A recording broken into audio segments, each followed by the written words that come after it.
Davy? David, sir! Master David Copperfield! No, I shall call you Daisy. I should call you Titchfield Copperfield. Dodie, my dearest. Davy, Master Davy boy. Master Murdstone. A common vagabond. Betsy Trotwood was the principal magnate of our family, and she had always been married to a husband far younger than herself, until one day he had thrown her out of a window and left for India with their capital, where, according to a wild legend in our family, he was once seen riding an elephant in company with a baboon. Begum? Aunt Betsy Trotwood. Oh, let me look at you, child. Oh, bless my heart, you are a very baby. Yes, it is very hard. I am a childish widow, and I shall be a childish mother too if I live. I was a posthumous child. How strange my father never saw me. He's under the white gravestone. Is he lonely there? Oh, stuff. Mr. David Copperfield is dead, and if you dare speak unkindly Now, of him... When do you expect? I am all a tremble. I shall die, I'm sure. No. Have some tea. Will it do me any good? But of course. Peggotty! Oh, it is hard to credit that a human being has gone into a Christian church and got herself named Peggotty. Tea, don't dawdle.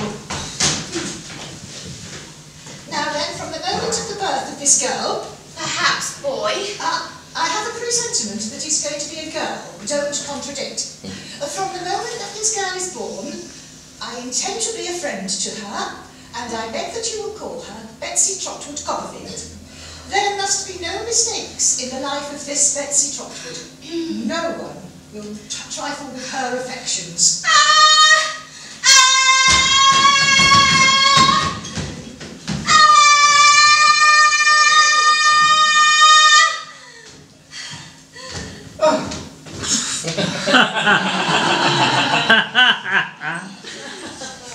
How is she? Oh, quite as well as could be expected for a young mother under these melancholy domestic circumstances. No. How is she? How is the baby? Oh, ma'am, I apprehended you'd known. It's a boy! Oh. Like a fairy. A discontented fairy. And you can get away from them if you run in zigzags because they're stiff and awkward and they can't see you. This is a friend of mine. And you can sharpen sticks and shove them down their throats. Mr. Murdstone. Hello, Davy. And that kills them. Davy! It's a highly privileged young fellow What does that mean? to enjoy such favour. What does that mean? Oh, Davy, don't be so I cannot wonder at his devotion. Thank you for taking the time to walk me home. It's quite out of your way. Come, my dear boy, let us be the best friends in the world. Shake hands. Good night. Good. Why, Davy? That's the wrong hand. Give the gentleman your right hand. Good night. No matter, he's a brave fellow. Good night. Good night. Shit cooking thing. That's it. Oh, and here's my hand. Oh, hand grown out of all knowledge. Oh, what a fine, strong man you've grown into, hand. I'm as proud of you as ever a mother could be. Oh, hand. Now, this is Master David Copperfield. Oh, glad to meet you, Master Davy. The whole family's gathered to give you welcome. May your stay with us be a happy time for all, eh? Emily, Emily, come give your auntie a kiss. Davy, this is Emily. Hello, Emily. How is she too? Daniel, my good brother. Oh, come on, A joyful day it is, Daniel, a joyful day. Davy, this is Peggotty, and he's master of the house. Glad to see you, sir. Your finest rough, sir, with your finest ring. By the beach with its lemonade, picking up stones and rocks and skimming them out across the waves. Never saw that boat. Nor him. Not to remember. I never saw the club river. Me and my mother lived by herself, with Peggotty, of course. His gravestone is in the churchyard near our house. Is it? Nobody knows where my part of the graveyard is, except it's somewhere in the depths of the sea. Oh, those sailors down the Willow Mine were telling hard old times working on a man of war as a common seaman. I'm much better off here. Remember how I had fair mind to go to sea, sister? South the oceans far and wide. And I would have done too, but for Anne here and little Emily both loom to me. No, but I couldn't bring my mind to it. Davy, my child. Clara, my love, control yourself, always control yourself. Yes, of course. Davy, whatever is the matter? This is your doing, Peggotty, you cruel thing. How can you reconcile it to your conscience, I wonder, to prejudice my own boy against me, or to anybody who is dear to me? Lord forgive you, Mrs. Copperfield. And it's enough to distract me in my honeymoon too. Davy, you're a naughty boy. Peggotty, you're a savage creature. Clara, have you forgotten? Firmness, my dear. Yes, I'm very sorry, Edward. My friend, do you know the name of your mistress? She has been my mistress for a long time. I ought to know it. She has taken mine, you know. Will you remember that? David, if I had an obstinate horse or dog to deal with, what do you think I'd do? I don't know. I beat him. I make him wince and smart. And I say to myself, I'll conquer that fellow. Even if it takes all the blood he has, I should do it. Now, what are those marks on your cheek? Tears, sir. You have a great deal of intelligence for a young fellow, and you understand me very well, I see. Now, wash your face and come down presently. I saw to my amazement Peggotty burst through the bushes and climb onto the cart. She flung her arms round me and hugged me until the pressure on my nose was extremely painful. But not one word did she speak to me. She had a basket of old cakes and a small purse of coins which she put into my hand, but not one word did she speak. Is she coming back? Peggotty, you mean, sir? I heard. No, I don't think so. Are you going all the way? All the way where? There. Where's there? Near London. That'll also be getting port before we got over half the ground. Are you only going to Yarmouth then? That's about it. There, I'll take you to the stagecoach. We'll take you to, wherever it is. Would you like a piece of pig? Oh, thank you. Did she make them now? Peggotty, you mean, sir? I heard. She makes all our poetry and does all of our cooking. Does she, though? No sweethearts, I believe. She needs to say so. No ours, sweethearts. No person walks with her. No, Peggotty never had a sweetheart. Didn't she, though? So she makes all the apple pastries and does all the cooking, do she? Yes, that's right. Well, I tell you what. Perhaps you might be writing to her. I'll certainly write to her. Oh, well, if you was writing to her, perhaps you'd recollect to say that, Barkis was willing. Barkis is willing. Is that all the message? Barkis is willing. Yes, that's the message. Well, you'll be back at Blankson tomorrow and could give your own message so much better. No. Barkis is willing. That's the message.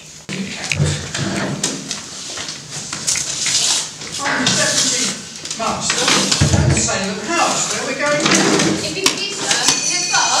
Oh no, down by Blackheath. Here we are. School began in earnest the next day. The headmaster at Salem House was a man called Mr. Creakle. He had no voice, but spoke instead in a dreadful whisper. And what, Copperfield, are you looking for? A man with a wooden leg acted as his interpreter. What are you looking for? A dog. A dog? What dog? What dog? A dog, sir. That's to be taken care of. Is it what a dog? What a dog? That bites. No, Copperfield. That's not a dog. Not a dog! That's a boy. It's a boy! I have the happiness of knowing your father, Mr. Murdstone. And a worthy gentleman he is, a man of strong character. His instructions are to put this placard on your back. Put a placard on his back!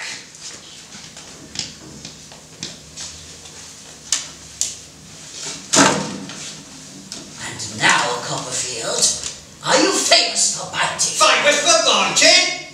Well, I'm famous for biting too. Do you see this cane? Ah, the cane, yes. What do you think of that for a tooth? Is it a strong tooth? Is it a double tooth? Has it a sharp prong? Does it bite? Now, boys, this is a new hearth in Salem House. Be careful what you are about in this new hearth. Come fresh up to your lessons, I advise you, for I shall come fresh up to the punishment. I won't flinch. I tell you what I am. I'm a Tartar. A Tartar! Now, boys, among the massacre. There never can have been a man who enjoyed his profession more than Mr. Creakle did. Imperfect. When I think of him now, my blood rises again, because I know him now to have been an incapable brute. Future perfect. I'm a very runt. He had no more right to be possessed of that great trust he held than to be Lord High Admiral or Commander-in-Chief, in either of which capacities it is probable that he would have done infinitely less mischief.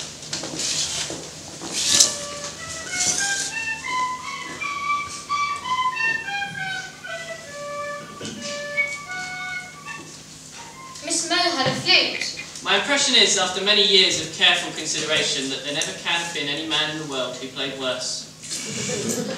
The placard. Wretched.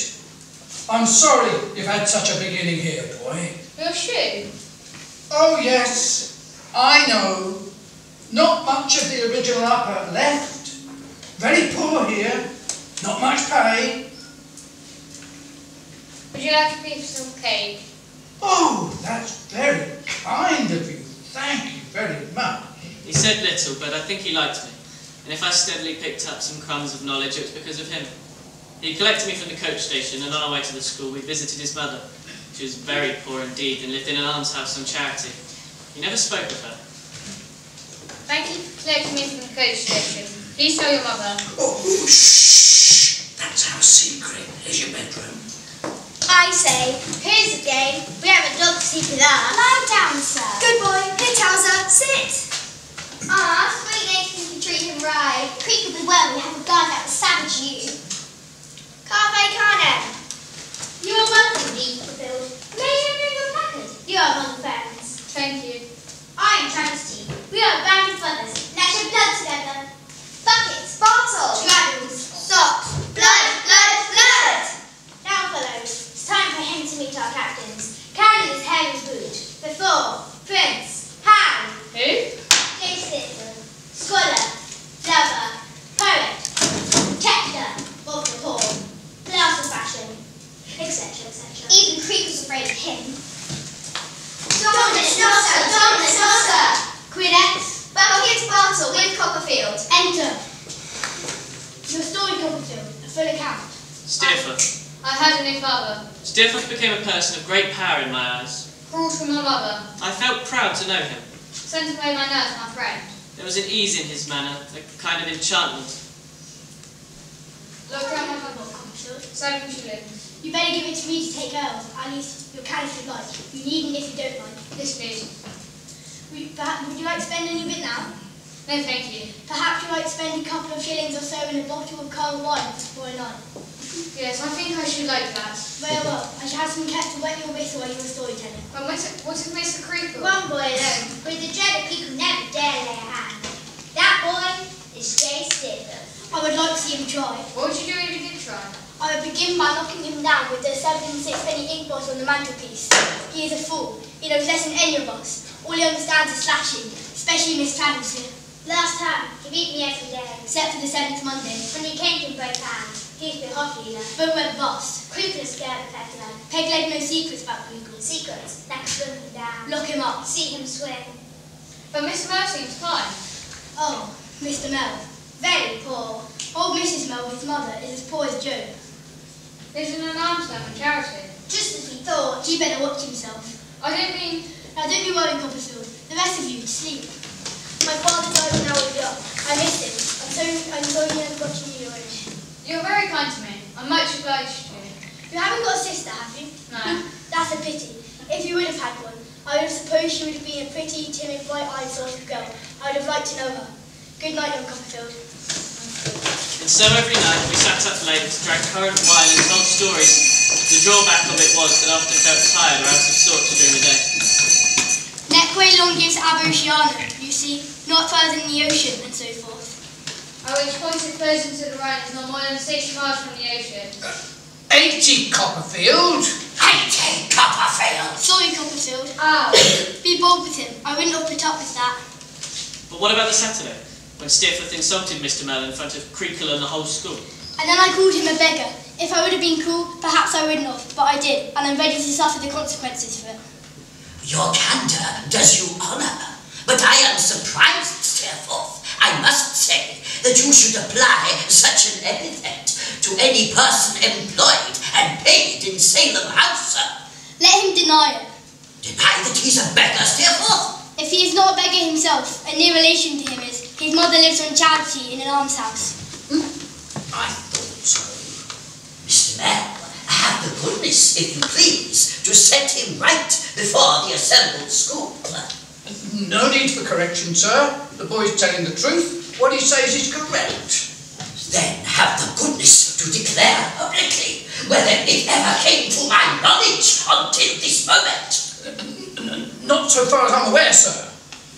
I believe that you have been in the wrong position altogether and have mistook this for a charity school.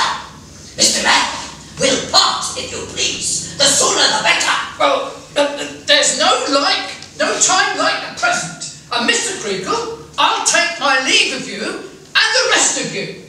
And Mr. James Steerforth, my one wish for you is that you may come to realise what you've done and your conscience plays its part and you feel guilty about what you've done today.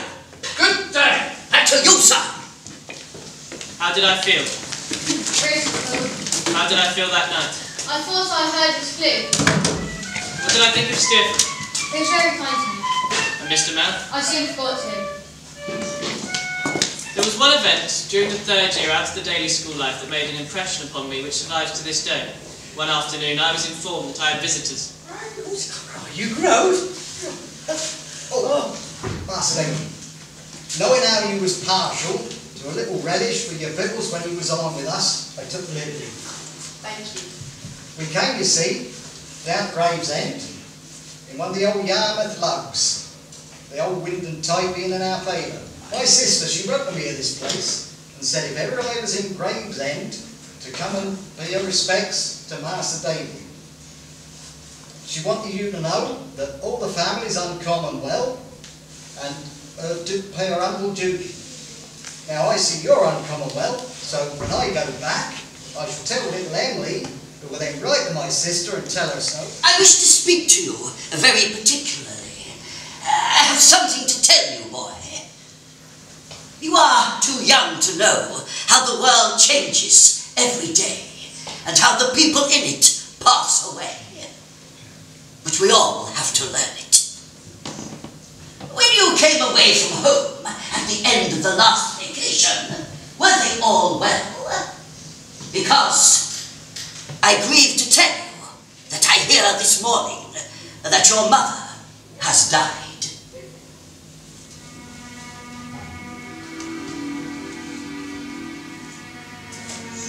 You may stay here in this parlour this morning. The maid will bring you some lunch. Thank you, sir. And so, I lost her.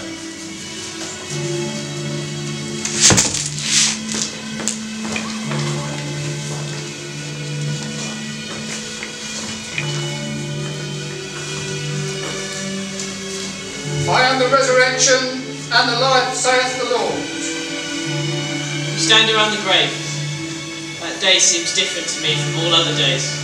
It's quite well now, Miss Barkis. Is she though? Are you pretty comfortable? I am, I thank you, Mr. Barkis. But really and truly, you know. Now, are you? Pretty comfortable, yes. But are you pretty comfortable? Yes, I am.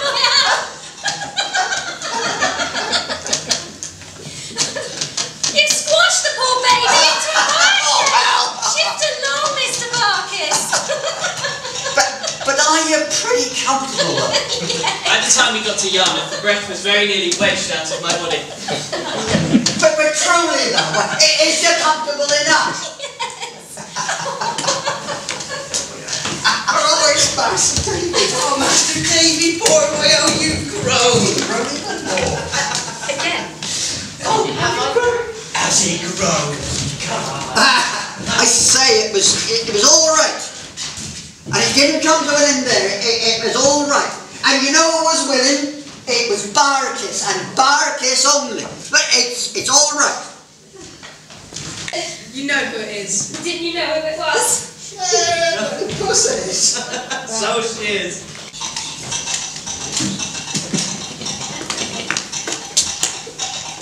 My friend Steerforth will love it here in Yarmouth. And who's he? I'm starved. Dinner in half an hour. Oh, port and greens, port and greens. We'll have us dinner at the Willing Mind. Master Davy, Yes, Mr. Barkis. you knows a lot for such a small one. Not so small, Mr. Barkis. Well, I'll wager you can't tell me what this woman's name may be.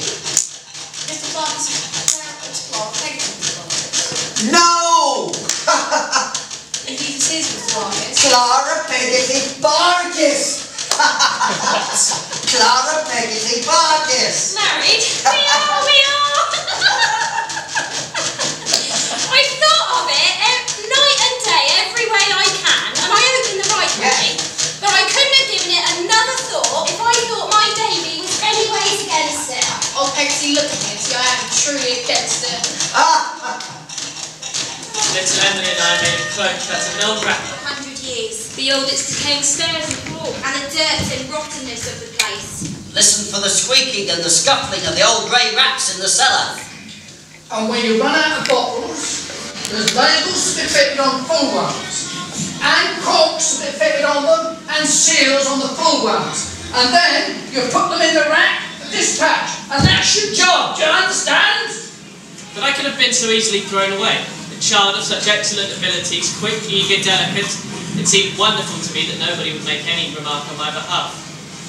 I wanted so much To know things, to be a person in the world.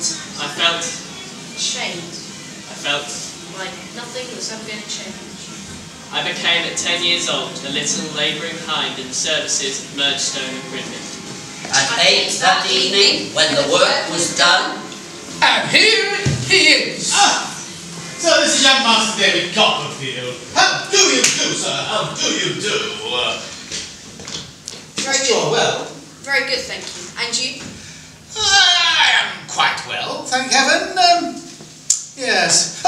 Mr. Murdstone wrote me a letter in which he requires me to provide you with an apartment at the rear of my property, which is at present unoccupied, which is, in short, to be let, as, in short, a bedroom.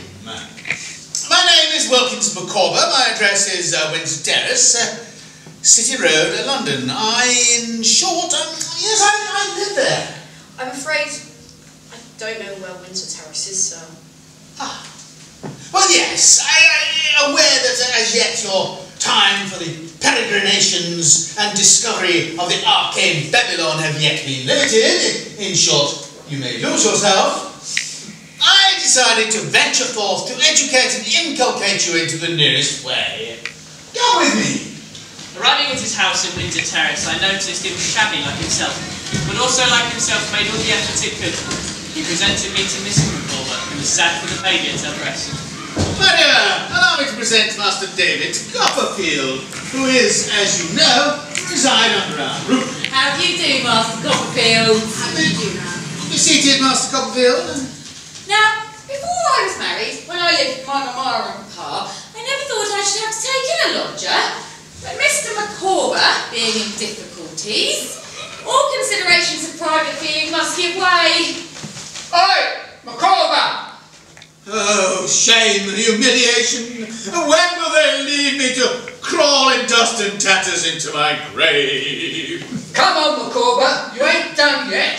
Pay us what you owe me, will you? I shall faint! I shall swoon!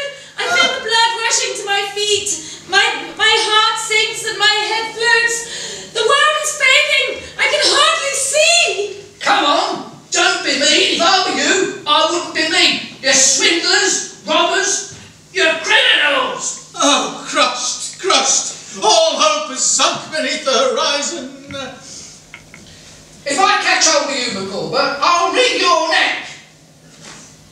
Master Copperfield, your limbs are slightly younger than mine. I wonder if you'd mind going downstairs and having a word with our friend there, and telling him that, unfortunately, as we have company, we are unable to accede to his demands this day.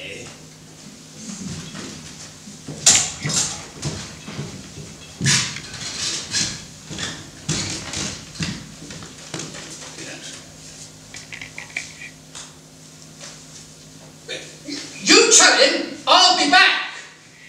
Gone. Gone! Oh, the crisis is past. Shall we eat? Yes, with the exception of a heel of Dutch cheese, which is not adapted to the wants of a young family, there is simply nothing in the larder. Well, never mind. Something will turn up. Oh, my dear Horatius. Oh, your young limbs. How can we... If Mr. Micawber's creditors will not give him time, they shall have to accept the consequences. Blood cannot be obtained from a stone, and nothing at this time can be obtained from Mr. Micawber. Yes. A veal cutlet or some breaded lamb chops. We shall venture out. Yeah, Liz? In this house and with this family, I pass my leisure time. Oh, quite a little, Jane. How do you do, sir? From Monday morning until Saturday night. No advice? No counsel. No encouragement? No consolation. No assistance? No support. Of any kind? From anyone. He rested early one morning and parted over to. King's Bench, prison, in the borough. Mr. Micawber. Oh, through these tears I conjure you, heed this advice. Annual income £20. Annual expenditure £19.19 and 6. Result? Happiness. Annual income £20. Annual expenditure £20 ought and 6. Result? Misery.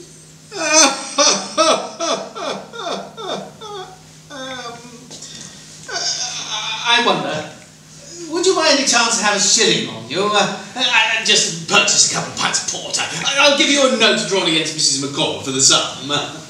Mrs. Micawber resolved to move into the prison with the family and the remains of their furniture, and friends engaged to help them at their current pass. As a result of this, they lived more comfortably in the prison than they had lived for some time out of it. My parents have advised that Mr. Micawber can apply for his release under the Insolvent Debtors Act. He will be free in 6 weeks! Oh, huzzah! But wait. What will happen when Mr. Micawber is at liberties? Well, my parents seem to think that something could be found for Mr. Micawber in the Customs House. Customs House? Now, their influence being local, they feel that he should be in Plymouth in case anything turns up. So he can be there whenever he's needed. Exactly, on the spot, just in case. Oh, right. Oh, Plymouth. So, Mrs. Micawber, you will be going with him too then? Oh, well, I will never leave Mr. Micawber. I will never leave Mr. Micawber. Yes, it's true that he has kept some things hidden from me, and the wedding gift of the pearl bracelets from my mamma and papa were disposed of for less than half their value, and the set of coral was given away for almost nothing, but I will never leave Mr. Micawber. Mr. Micawber, I will never leave you. Emma, my angel. You cannot ask me to do it. I will never leave you. You are the father of my twins. You are the parent of my children. You are the husband of my affections, and I will never leave you, Mr. Micawber. I will never leave you, Mr. Micawber. You cannot ask me to do it. Dear bear, oh, come, look up, look up. Oh, that the family should have come to such a terrible state as this. Mr. and Mrs. Micawber were so used to their own difficulties, I think they felt quite shipwrecked when they came to consider that they were released from them. But Going away. what to do? My dear young man, you are younger than I am. I'm far older than you, and in life more experienced, and in generality in difficulties as well. But I'm sure that something will turn up in a short time. Until then, I have nothing to give you but advice. And my advice is this: never do tomorrow what you can do today. Procrastination is the thief of time. Seize it! Did I hear a... Are we leaving too? I think so. Goodbye, Mr. Copperfield. We shall never forget you, and nor would we want to. Oh, no. Bye-bye. Jacket for a fair price. Well, what's a fair price? 18 pence. 9 pence. 9 pence.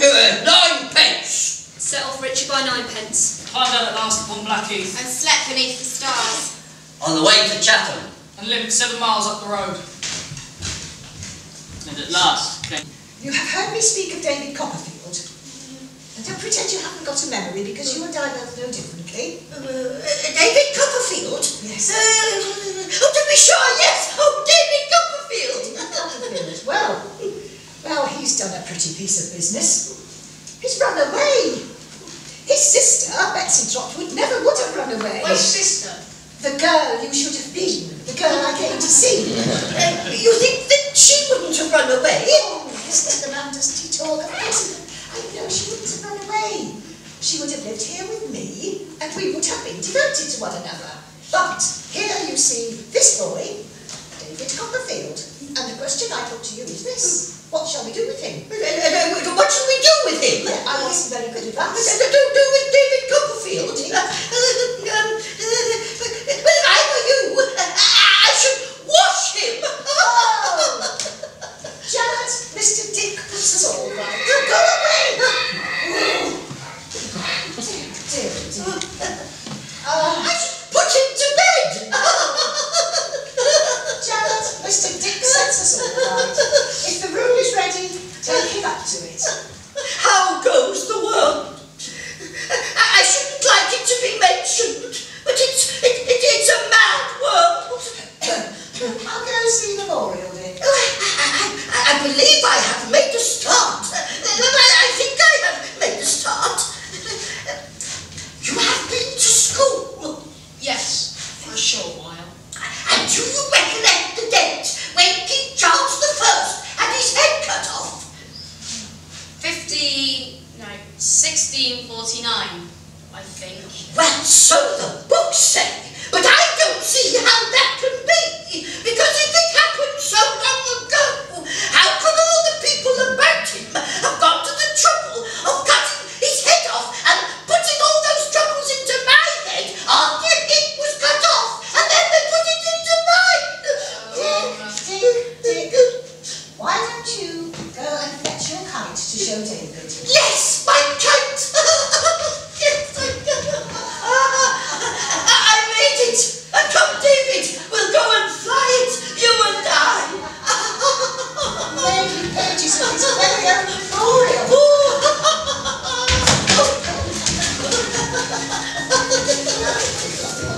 The anxiety I underwent in the interval which necessarily elapsed before a reply could be received from her letter to Mr. Murdstone was occasioned. Mr. Murdstone, you are a tyrant. The best part of her weakness, you gave her the wounds she died of. And this poor child, who you sometimes tormented her through, has become an unpleasant remembrance to you. And is odious in your sight. Don't wince. I know it's true. I bid you good day, sir, and goodbye. And if I ever see you riding across my turf again, as sure as there's a head on your shoulders, I will knock your hat off and tread upon it too.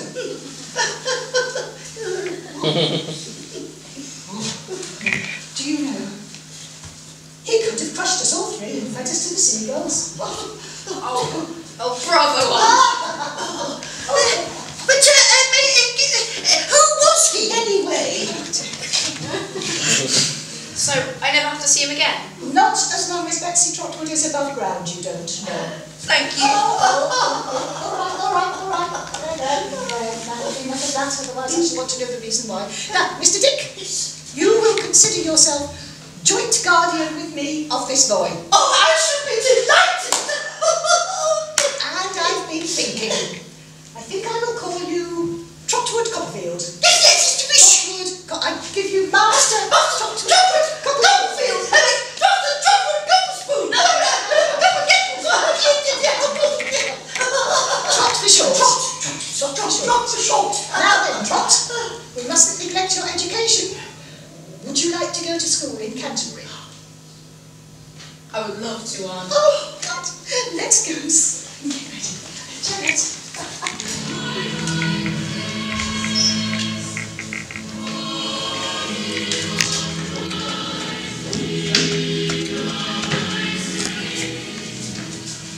Is Mr. Whitfield at home, Uriah? He is, Miss Trotwood, if you'd like to come this way.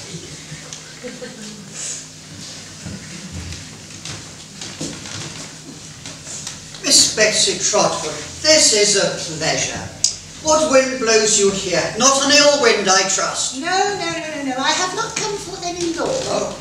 I see you still give employment to that cadaverous-looking man, Uriah. Oh, he's valuable to me, Miss Trotwood. I have brought you my nephew, Trotwood Copperfield. Oh, I didn't know you had one. Well, my grandnephew, that is to say. And I have brought him to Canterbury, where he may go to school and be thoroughly well taught and well treated. And I would like you to tell me what that school is and where it is and all about it. Well, the best school, well, now let me see.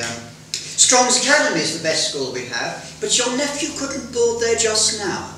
Oh, but he could board somewhere else, I suppose? Somewhere else? Yes, we could find him somewhere else. I tell you what you could do, Miss Trotwood. What's that? You could leave your nephew here. Seems a quiet fellow, he won't disturb me at all. It's a capital house for study, as quiet as a monastery, almost as roomy. Well, that sounds a very good idea, eh, Trot? We shall be delighted to have him to stay with us. I'll pay for his keep, of course. Well, I won't be hard about terms, but you can pay if you wish. Not that it lessens the obligation in any way, Yes. but we'll be very glad to leave him. Splendid, Miss Trotwood. Now here is my little housekeeper with the tea. Good afternoon, Miss Trotwood. Good afternoon, Agnes. Agnes, this is Trotwood Copperfield. He's going to stay with us for some time while he goes to Dr. Strong's Academy. He can have the room next to yours. Has a beautiful view of the cathedral. Now, Agnes, would you like to show him the house and gardens? Yes, of course, Papa. Dr. Strong's is a very good school. All of the boys enjoy it there. I'm sure I would too. What school do you go to? Here, at home. Papa couldn't spare me to go anywhere else. Mamma has been dead ever since I was born. I only know her pictures upstairs. I'll show it to you if you like. I would love to see them. I'll show you the room and the garden too, where we can play. Trot, be a credit to yourself, and to me, and to Mr. Dick, and heaven be with you. Never be mean in anything, never be false, never be cruel. Avoid these three vices and I can always be hopeful for you. Now off you go, and good luck. I'll try out. I sometimes wonder whether my Agnes doesn't tire of me. A monotonous house and a dull lifestyle. We pass many a day without seeing another soul. Except, of course, Uriah. Agnes is rather nervous of him. Yes, well, that doesn't surprise me. You should have sent her to school, Whitfield. I told you that a long time ago. I know you did, and selfish weakness it was of mine to keep her here as my little housekeeper.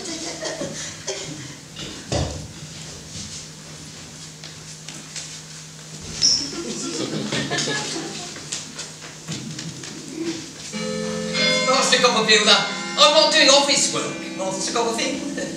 So, what are you doing? Well, I'm improving my legal knowledge. I'm going through Tid's practice. What a writer Tid is, Master Copperfield. I'm sure you're quite a great lawyer. Me? Oh no, I'm a very humble person. Maybe one day you and Mr. Whitfield could be partners. The firm will be called Whitfield and Heap. Oh no, I'm much too humble for that. So? I've been in Mr. Whitfield's service going on 4 years, since my poor father's death. Oh, what a joy it is to have been under Mr. Whitfield all these years, and and to serve him so diligently. Without him, I would never have been able to get my articles. He's known my aunt for a very, very, very long time. Indeed, Master Copperfield. Your aunt is a sweet lady. She has an admiration for Miss Agnes, I believe, Master Copperfield. Oh, I'm sure everybody admires Miss Agnes. Thank you, Master Copperfield. It is so true. Humble I am, it is so true. Thank you. Well now, Mother will be wondering where I am and growing uneasy, for though we are very humble people, we are much attached to one another. If you would care to come and see us one afternoon and take a cup of tea at my lowly dwelling, Mother would be as proud of your company as I should be. I would love to. Thank you, Master Copperfield. Uriah Heep's hand was such an uncomfortable and clammy hand, as ghostly to the sight as to the touch, my dear Agnes. I've missed you so much. I'm never the self-work myself when I'm away from Canterbury. I seem to want my right hand when I miss you. Everyone who knows you consults with you and is guided by you. Everyone who knows me spoils me, I believe. It's because you have such a gentle nature and you're always right. You talk as if I was one of your lady friends. Miss Larkins, perhaps? Come, it's not fair to abuse my confidence. But I shall always confide in you just the same, Agnes. When I come to fall in trouble, or to fall in love, even when I come to fall in earnest, I shall always tell you. Why, you've always been in earnest. That was as a child or as a schoolboy, but times are altering now, and I fear I shall be in a terrible sense of earnestness one day or another. My wonder is, Agnes, that you are not in earnest yourself by this time. But I know you're not. For if you were, you would have told me, or at least let me find out for myself. But there is no one. Someone altogether more worthy, someone of a nobler character than ever I've seen here, must rise up first before I can give my consent for them to love you. Agnes, my dear, Mr. Trott, how nice to see you. Now, I believe we were to take tea at the doctor's today, but I haven't felt very well since lunch, and I'd really rather stay at home. I have some business to conduct with Uriah after lunch. Dear me, what a persistent fellow he is. Sir Trotwood, I believe you leave us for Yarmouth today. I'm to spend a few days in London first, sir, and then to spend a few days in Dover with my aunt. I'll go to Yarmouth next week. Well, I'm for breakfast. My companion is in the dining room, Mr. Trotwood. Yes, I shall avoid her. Oh, I do love your aunt, Mr. Trotwood. Mr. Trotwood, sorry. Well, she says exactly what she thinks. She certainly is delightful. Did you enjoy finishing your education in Paris? Oh yes, have you been there? No. Oh, well, I hope you'll go soon. You'd like it very much. I should certainly like to go there. I should like to go there with you. With me, Mr. Copperfield? Sure, Miss Spenlow, I have something to tell you, and I must tell you while we're alone.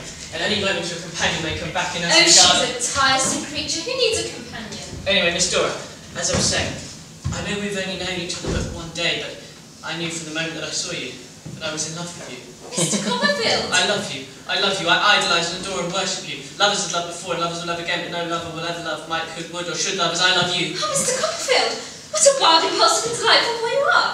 We've known each other for 2 days. Miss Dora, please, tell me that I may hope. Tell me that I might see you again, and perhaps you might come to return my love. Oh, my dear Dodie. There, I think I should call you Dodie. Oh, what a sweet, adorable boy you are. But you must talk to Papa, and I'm sure he'll ask you to come again soon. Well, I'm off now, so you may kiss me if you like.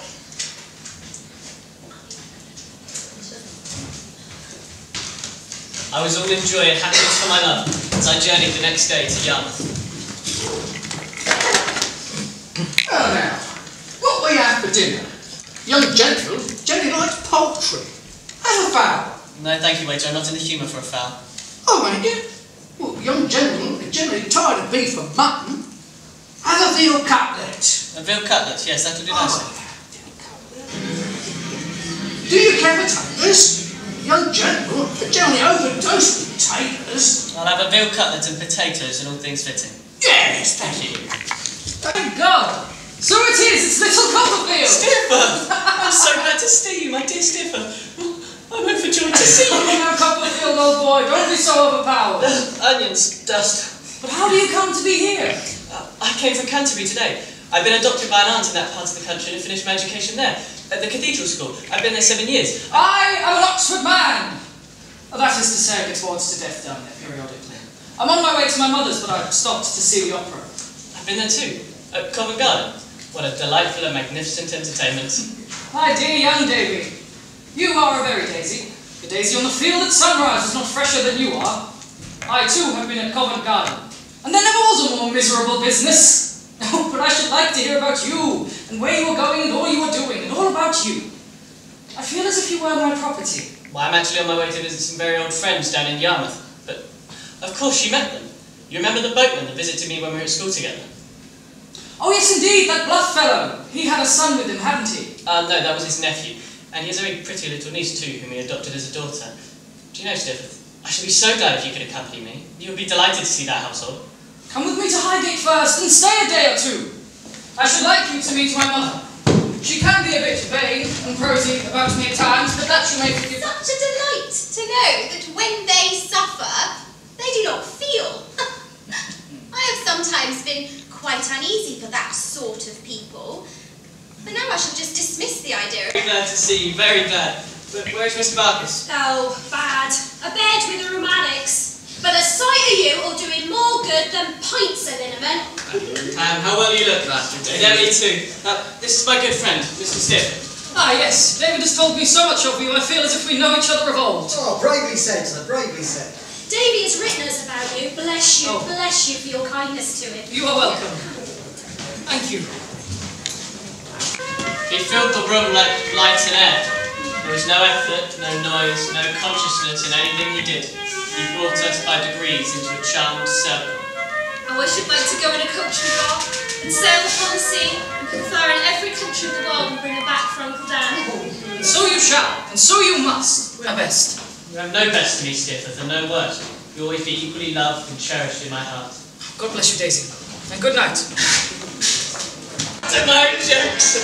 We'll have a party like this once a week. Once a week. Went out into the night, foggy and frosty. Alright, Oh, he's never better.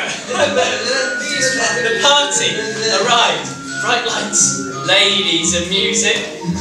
Whole room looks as if we were learning to swim. Can't get hold of it. Bed ducks, bed tripe, charming lady. Oh, it's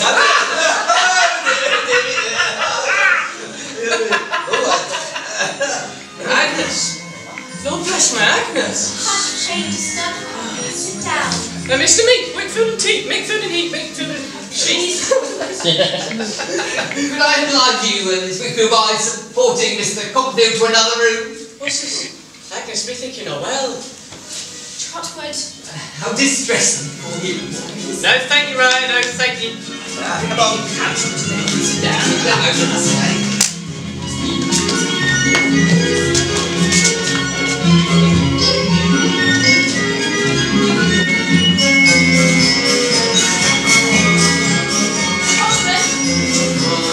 What a stupid fool. Oh, my head. Oh, my eyes. Traddles will take you to his lodgings for the night. Uriah will help. Oh, if it were anyone else but you, Agnes, I should not mind it half as much. I always wish as though I were dead. Do not be unhappy, for it is not me whom you can confidently trust. Then whom shall you trust? You are my good angel.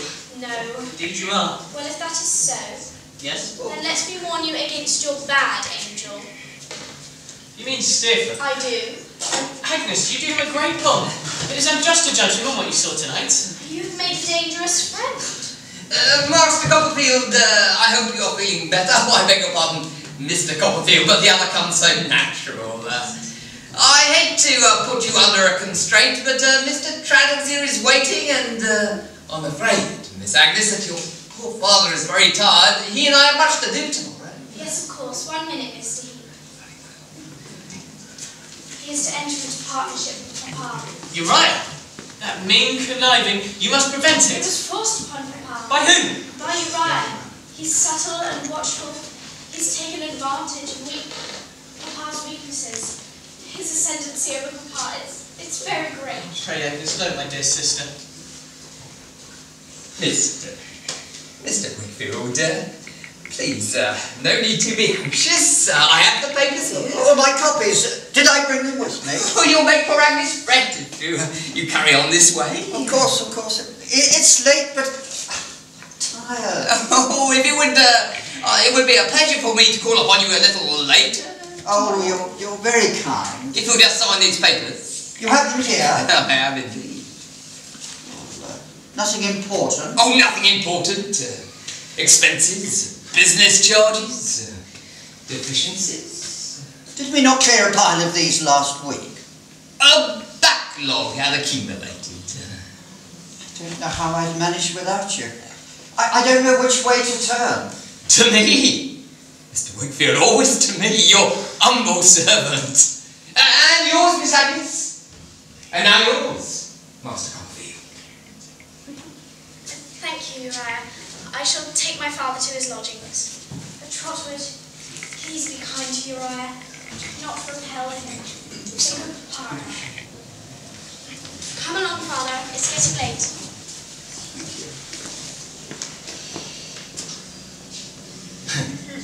Mr. Whitfield, a worthy man, but how imprudent he is been.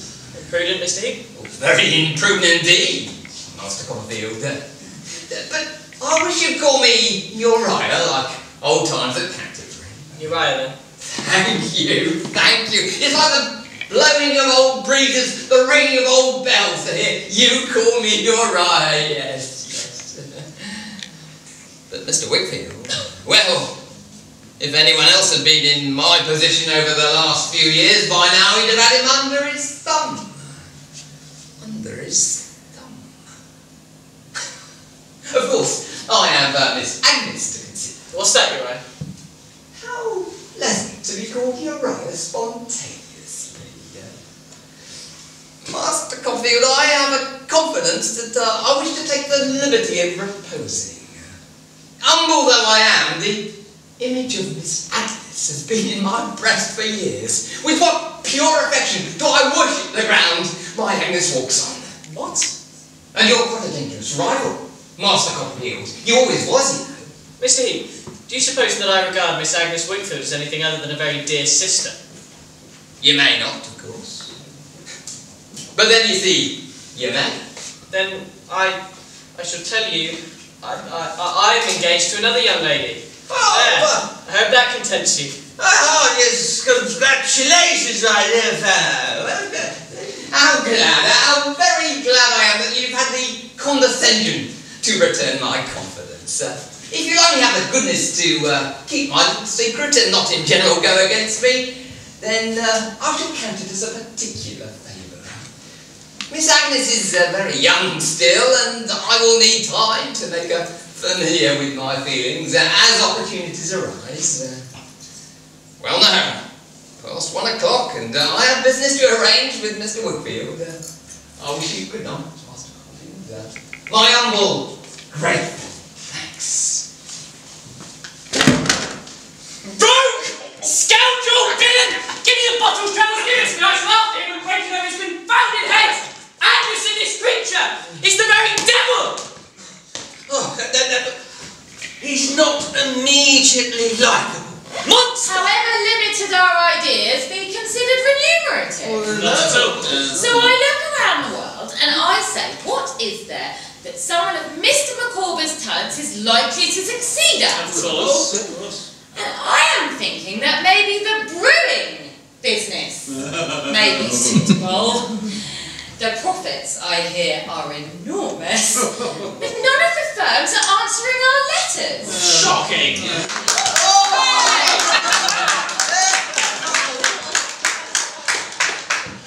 You know who brought us together? That you sent messages by? Why don't you speak to Master Davy? He's going out with the tide. With the tide? People along the coast can't dive proper unless the tide is nigh out. They can't be born till it's pretty nigh in. Not proper born, till flood. He's going out with the tide. I shall take him. Take him now. Will you have cake, Miss Sparkus? She may come She makes all our pastry and does all of our cooking. He's coming to himself. Barkis, my dear. Clara Piketty Barkis. No better woman anywhere. Look, here's Master David. Barkis is willing. Barkis is willing. What? Her, the hope, the pride, and everything of my heart. Her I would have died for, and would die for now. She's gone. Who's gone? Emily! She's run away, but how has she run away? What? I pray to God to kill her, rather than let her come to some ruin. Right. Ham, what are you talking about? She left a letter. The man. Tell me his name. Oh, you don't know it here. Tell me his name. It's Steerforth! And he's a damn villain! When I leave my own, I'll be never to come back, unless he brings me back a lady. Oh, how my heart is torn. Few that I've wronged could know what I suffer. Tell Uncle I never loved him half as dear as now. Don't remember how kind and affectionate you've been to me. Don't remember we were ever to be married. Tried to think as if I died when I was little and was buried somewhere. I'll pray for all my last tears and my last thanks for Uncle. I'm going to seek my niece. I'm going to seek my Emily. But first I'm going to stake this here boat in and sink it where I should have drowned him if I'd known what was in him. He sat afore me face to face and strike me down, but I'd have drowned him if I'd known. I'm going to see my niece. No, Daniel, not as you are now. Seek her in a little while and that'll be but right, but not as you are now. Let's speak a word about when she was young and onward too. It will soften your poor heart. The end of it, like. What end? Oh, I don't know! I just kind of muddled, just don't be afeard of me. He'll never come near me, living or dying, unless being rid of her forever, he comes to beg my forgiveness. This is my right. This is the separation between us. And this is no injury. Middle of Raggers and Brokers. Tom Court Road. Mistake bordering on intoxication. May I beg to ask? It's rent! They've taken all our goods and chattels. Mine also. Oh, dust and ashes, not the Persian rug. Stop there. You advertised? I did. I saw you had. I hoped you had. It is possible that I might in some small way be able to help you. Provided, of course, you help me. Oh. I'm in need of a clerk, a confidential clerk. Oh, well, I do have some acquaintance with the law. Oh? Yes, as a defendant on a charge of bankruptcy. Of course. Mr. Micawber has always possessed what my papa calls the judicial mind. This isn't a Persian rug at all. Take it away. Not Persian? No, observe the warp, observe the weft. So if Mr. Micawber were to partake in this... Mr. Copperfield, well met, sir, well met. I'm very glad to see you, sir. Oh, well, I too, sir, am very glad to see you. How is Mrs. Micawber? Oh, well, convalescent, sir, convalescent. She will be rejoiced to know that someone that she regards as the vicar on the altar of friendship has returned. Coin an expression of his. But it will do until more superior domiciliary arrangements can be made. Do you see much of Mr. Whitfield? Well, unfortunately, no, sir, not very much at all. Myself when I'm away from you. Whenever I've not had you to advise and approve, I seem to go wild and get into all sorts of difficulty. I come home now like a tired traveller and find such a blessed sense of rest. Indeed, but it's not me on whom you should rely. It is on someone else. On Dora. Assuredly. It's very difficult, because I hardly know how to explain it, really. Dora's a timid little creature, God bless her. She's as easily scared as a bird. Oh, no. But I came down to Canterbury hoping to investigate. Welcome, Master Copperfield. I beg your pardon, Mr. Copperfield. Welcome to Whitfield and... I believe you are to be congratulated on your recent marriage. Please excuse me, I must go and find my father. You needn't wait for him. Dear me, what a prophet you have proved yourself to be. Do you remember telling me once that one day I might perhaps be a partner in Mr. Wickfield's business, and that perhaps it might be Wickfield and he? Yes, I remember. I said you needn't wait, Micawber. Right, well. I recollect saying with my own lips that I was much too humble. But the humblest people may be the instruments of the good, Master Copperfield, and I believe I have been the instrument of good to Mr. Wickfield, and maybe more so. I hope you won't think worse of my humbleness if I make a confidence to you, Master Copperfield, will you? Not at all. You thought Miss Agnes looking very beautiful today, did you not? I thought her looking as she always does, superior in all respects to all those around her. Thank you, Master Copperfield. It is true. Thank you so much for that. Mr. Heat, I regard Miss Agnes Wickfield to be as far above you and as far removed from all your hopes and aspirations as the moon itself. Those are very harsh words, Master Copperfield. All along you thought me too humble, I shouldn't wonder. But listen to me.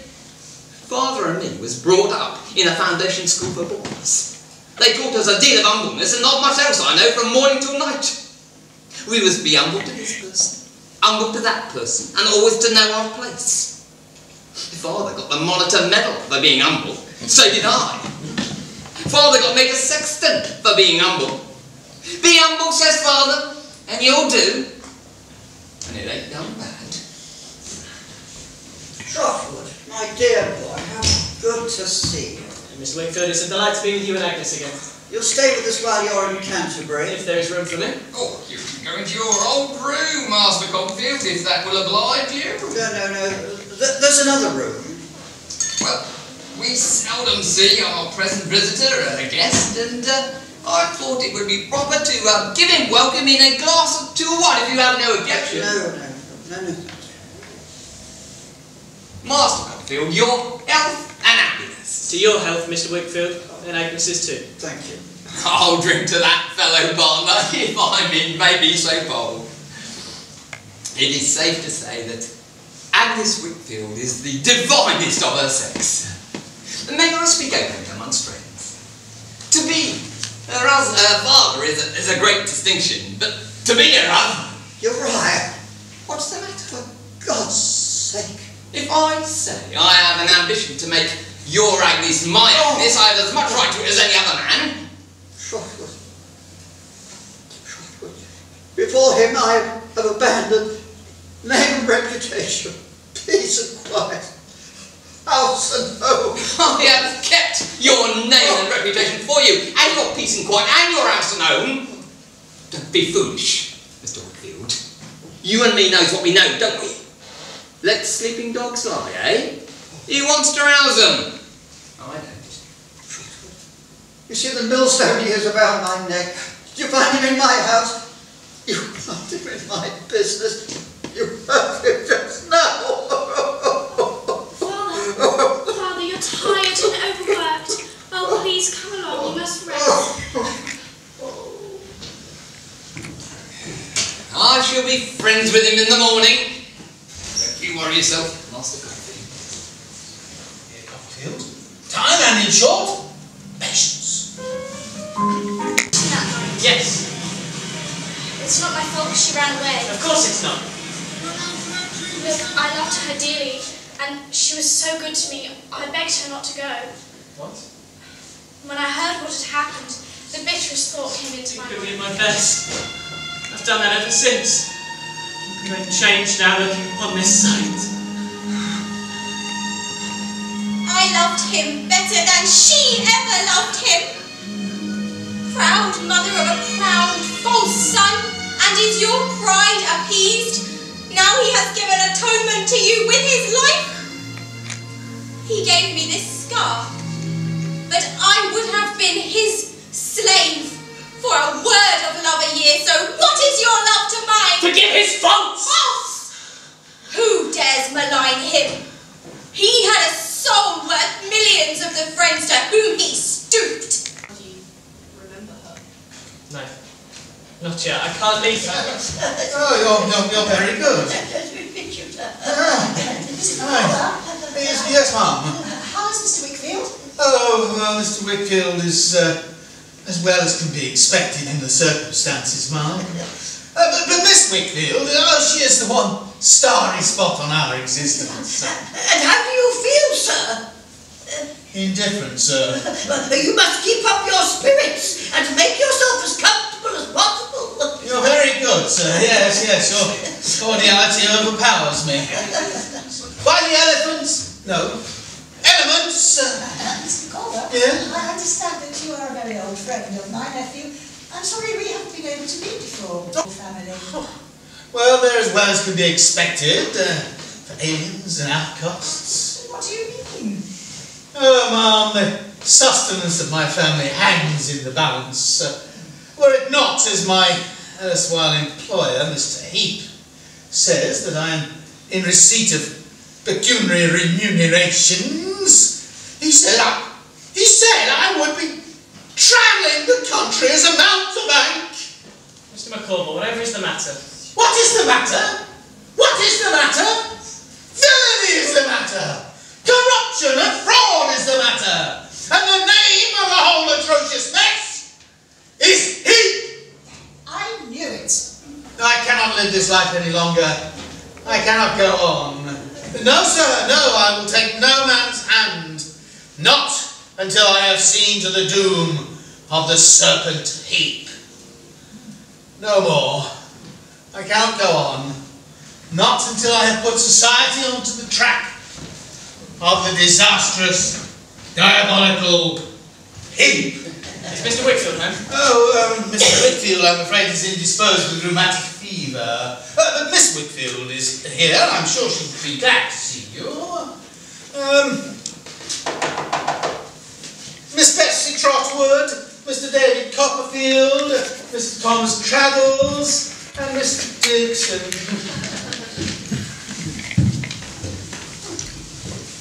Well, this is an unexpected pleasure, Mr. Copperfield.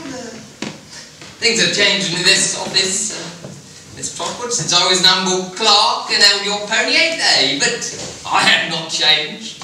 Now you have remained true to the promise of your youth, if that pleases you. Thank you, Miss Trotwood, for that good opinion. Are you not busy, Mr. Heap? No, not as much as I could wish. Why, what a surprise it is to see you. Oh, Agnes, my dear. Don't wait, Michael. Didn't you hear me tell you not to wait? What are you waiting for? Because I choose to wait. Why do you wait? Because I choose to wait. You are a dissipated fellow, as all the world knows. Ha! I shall be obliged to part with you. If you don't behave yourself, now get away. If ever there was a scoundrel with whom I have talked too much, that scoundrel's name is Heap. This is a conspiracy. You have met in my appointment. Playing booty with my clerk, are you, Copperfield?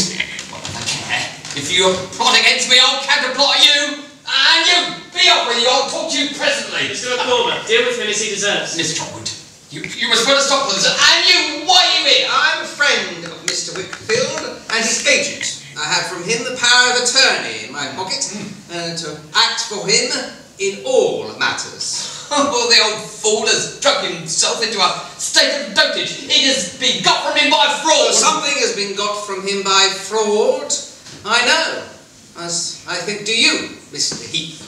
But as to that question, if you please, we will refer it to Mr. Micawber. In a state of want and need and ignominy, I entered the office, as our near neighbour, the Gaul, would call it the bureau, of Whitfield and Heap, but in essence run by Heap alone. Heap, and only Heap, is the source of the evil. Heap, and only Heap, is the forger and the cheat. Devil take you, I'll be even with you! If your head is human, sir, approach me again, and I'll knock it off! I'll knock it off! Refrain yourself from such extravagant gestures and pray, continue with your denunciation. Thank you, Mr. Copperfield. Mr. Whitfield, an honourable man, has been deceived. Heap got Mr. Whitfield to sign documents saying that there were deficiencies, credits, debts. When there were no deficiencies, there were no debts. He got Mr. Whitfield to sign him access to a trust fund. £14,222, 3 7 farthing. All this was done in Mr. Whitfield's hand. And so it seemed that it was Mr. Whitfield who was the dishonest one. All this Heap has used to conjure and control him. Do you prove this? Ask him who lives in the house he used to live in. The old fool, and lives there still. And ask him if ever he had a pocket book, or rather, if ever he burnt a pocket book. I gave to Mr. Traddles. It's quite true. And third and lastly, Mr. Whitfield, for all his weaknesses, his virtues, his strengths, his parental affections, his sense of honour, has been warped and corrupted. The last act was that Heap got Mr. Whitfield to sign a relinquishment of the partnership. Mr. Whitfield, thinking that he was bankrupt, and in all sense of honour, signed. And thus Heap used this to corrupt and destroy him. All this, and maybe more, I shall prove. Forgive me now. I must leave. I must take my family, who seem to be a hindrance on this environment, and leave. The books! Where are the books? Something has stolen the books! I took them this morning! Do not be uneasy. They have come into my possession. You're a receiver of stolen goods, are you? Well, under such circumstances, yes. You know what I want. Yes, a straight waistcoat. My property. Agnes, my dear, as long as I thought that my investments had been lost by your father, I would not breathe a syllable, even to Trot, about their having been left here for investment. Now that I know that that creature is responsible, well, I'll have it, Trot. Take it away from him. What do you want done? I'll tell you what must be done. First, the deeds of relinquishments that we have heard of must be given over to me now, here. Quite right. But suppose I haven't got it. Well, you have, therefore we won't suppose. You must prepare to make recompense to the last farthing. And the books and papers of the partnership must stay in our possession. You must compel to keep to your own room and have no communication with anybody. I won't do it! Well, Maidstone jail would be a better, safer place of detention. Copperfield, go to the Guildhall. No, wait! The deeds are in the strong box in my private room. Here is the key. Now, Mr. Heap, you may retire and think. And remember that our instructions must be followed without delay. I've never liked you, Copperfield. You've always been against me. It is you who have been in your greed and cunning against all the world. You may do well to remember in future that there never was greed or cunning in all the world that did not do too much and overreach itself. It is as certain as death. Mr. Micawber, you have done so much for all of us. What are you going to do now?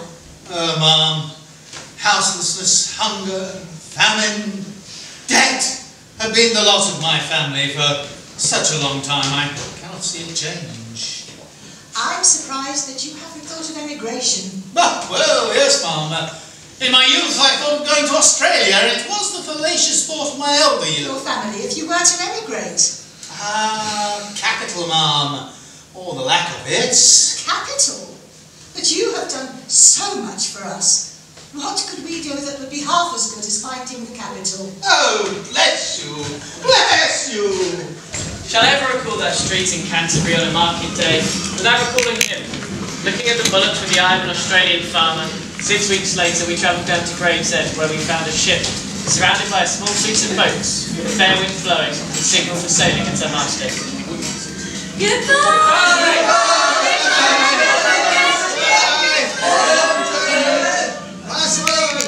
One last word, something I didn't tell you. We're taking Martha with us as a companion for Emily. May your journey be as comfortable as possible. Reality overpowers us. Turn and look upon the little blossom as it flutters to the ground.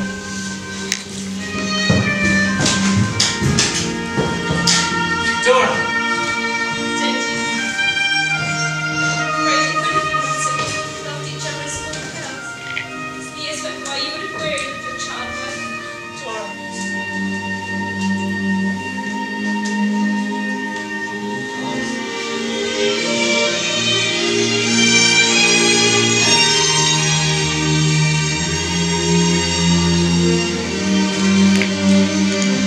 From England, and mourned for my child life.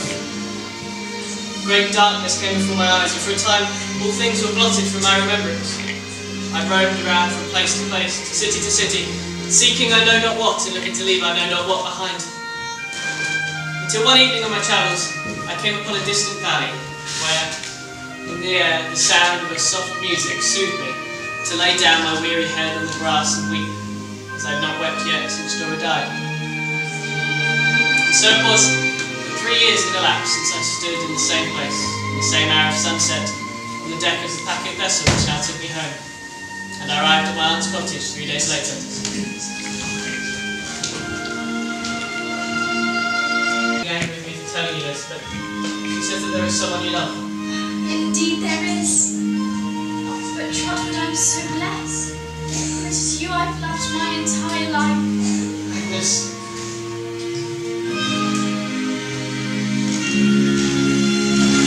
So now, as I come to close my task and subdue the desire to linger yet, these faces fade away. But one face, shining down on me like a heavenly light, by which I see all other objects, is above them, and beyond them all, that remains.